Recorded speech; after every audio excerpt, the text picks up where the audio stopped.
চলুন আজকে আপনাদেরকে নিয়ে যাচ্ছি এমন একটি প্রজেক্টে, যে প্রজেক্টটি জাস্ট শুরু হতে যাচ্ছে।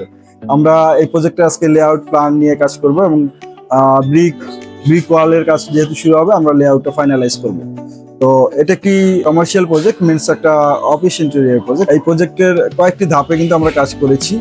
যখন ছাদ ঢালাই হয় এই প্রজেক্টে, তখন আমরা ক্লায়েন্ট আমাদের সাথে ইনভলভ হয় এবং তাদেরকে কিন্তু তাদের স্পেস অনুযায়ী, তাদের রিকোয়ারমেন্ট অনুযায়ী সুন্দর করে কিন্তু প্ল্যান সলভ করা হয়েছে এবং সে অনুযায়ী 3D ডিজাইন করা হয়েছে এবং সবগুলো ফাইনালাইজ হয়েছে। এই কাজটা আসলে শুরু হতে যাচ্ছে এখানে।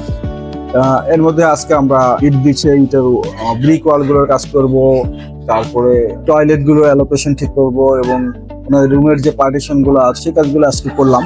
তো আমরা এই কাজের আজকে থেকে শুরু করলাম এবং আমরা কিন্তু প্রতিটি প্রজেক্ট একদম স্ক্র্যাচ লেভেল থেকে ডেভেলপমেন্ট স্টেজ পর্যন্ত, হ্যান্ডওভার পর্যন্ত আমরা প্রতিটি ধাপেই কিন্তু আমরা সব ধরনের কাজ করে থাকি। যেমন সিভিল ওয়ার্ক যদি আমাদের মধ্যে ইনক্লুড থাকে, সিভিল ওয়ার্কের কাজ, টাইলস, প্লাম্বিং, ইলেকট্রিক্যাল অ্যান্ড ফেব্রিকেশনের কাজ তো আছে। তো আমরা কিন্তু একটা কমপ্লিট সলিউশন দিয়ে থাকি ইন্টেরিয়রে। So any kind of interior design related solution যদি আপনাদের প্রয়োজন হয়, আপনারা আমাদের সাথে যোগাযোগ করতে পারেন। আর্টিজান ডিজাইন অ্যান্ড ডেভেলপমেন্ট সবসময় আপনাদের পাশে আছে। স্ক্রিনে দেখানো যে নাম্বার আছে, নাম্বারে কল করতে পারেন, হোয়াটসঅ্যাপে মেসেজ করতে পারেন, অথবা মেসেঞ্জারও কল করে আপনারা যোগাযোগ করতে পারবেন। সো নেক্সট ভিডিওতে আমরা আরো বিস্তারিত দেখাবো। সো সে পর্যন্ত খুদা হাফেজ।